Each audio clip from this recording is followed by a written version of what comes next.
今回は嫌われたと感じた時の心の整え方をご紹介します。ただのラジオじゃあれなので、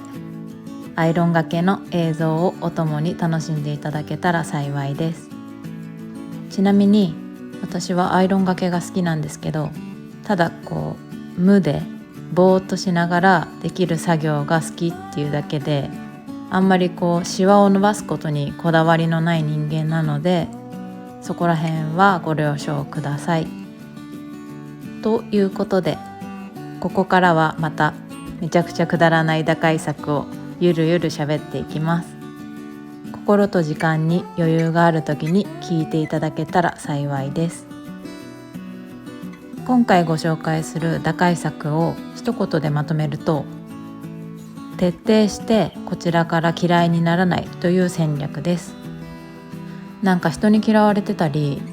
嫌われてそうだなって思う出来事があった時って結構ショックじゃないですか。たまたまの出来事であって、勘違いかもしれなくても、なんか心に残っちゃったりするじゃないですか。でそんな時って今までの流れだと、悲しんで落ち込むか、悲しさを怒りで表現するかの二択だったと思うんですよ。でもここまで生きてきて皆さん気づいてると思うんですけど、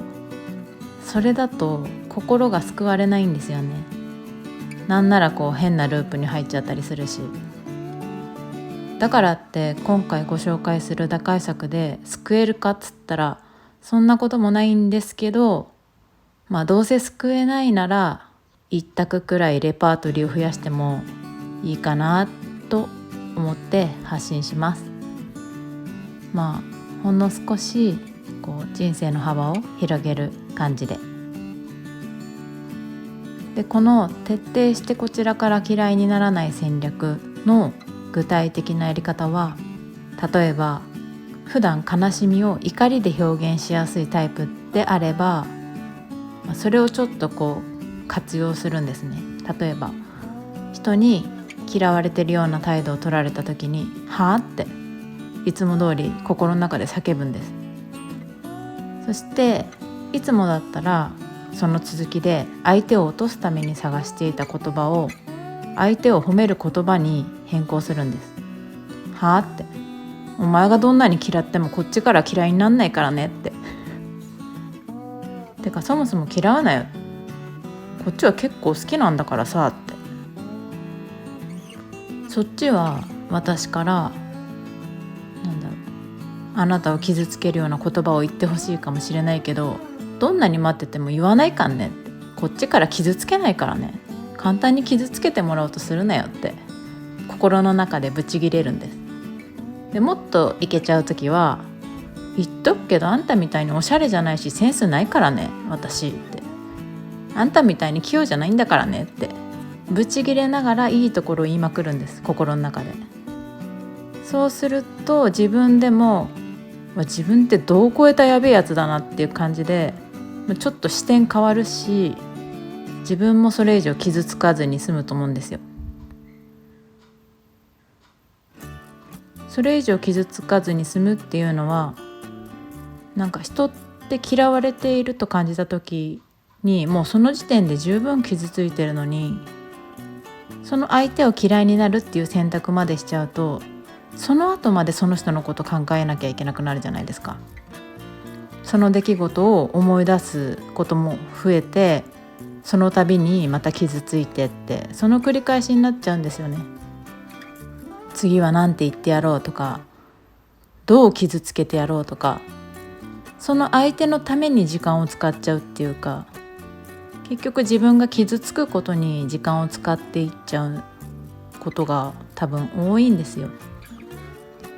かと思えば、自分ってこんなことばっか考えて本当ダメな人間だなとか、自分を責めてさらに傷つけたりとか。だから結構傷ついた瞬間より後遺症に傷つけられる時間の方が長いんですよね。だからそれを少しでも緩和するために、こっちからは嫌いになってやんないっていう選択を選んでみるんです。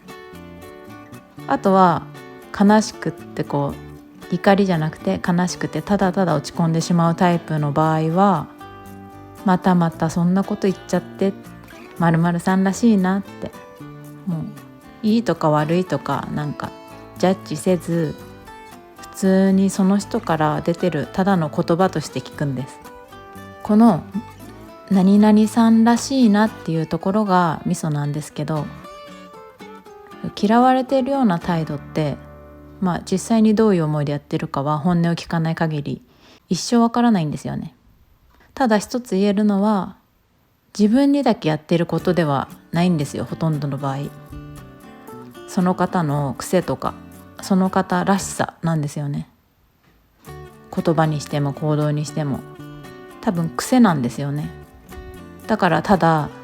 何々さんらしいってだけであって、自分がとやかく言うことではないって思ったら、気持ちが1グラム軽くなるような気がするんですよね。なんかいろいろくだらないことを話してきたんですけど、実際人に好かれるのも嫌われるのも自分が決められることではないし、実際はしょうがないんですよね。誰が嫌ってようが、これが自分だからって。で、逆に偽ってる時の自分を大好きって言われたら、それはそれで私って何なんだろうってなると思うんですよ。本当の私を出したら離れていくのかなとか、そうやって一生顔色見ていかなければならないのもしんどいじゃないですか。なんなら偽ってる時ですら嫌われることもありますしね。もう踏んだり蹴ったりじゃないですか、それって。だからどうせ嫌われるんなら本当の自分を出してる時の方がいいかなと思っています。実際にその人が嫌ってるかどうかは結構疑問ですけど、傷つくなら最低限でいいと思います。ということで、今までの二択の心の持ち方に疲れてきた時に、ちょっとこのくだらない一択を思い出していただけたら幸いです。最後までご視聴いただきありがとうございました。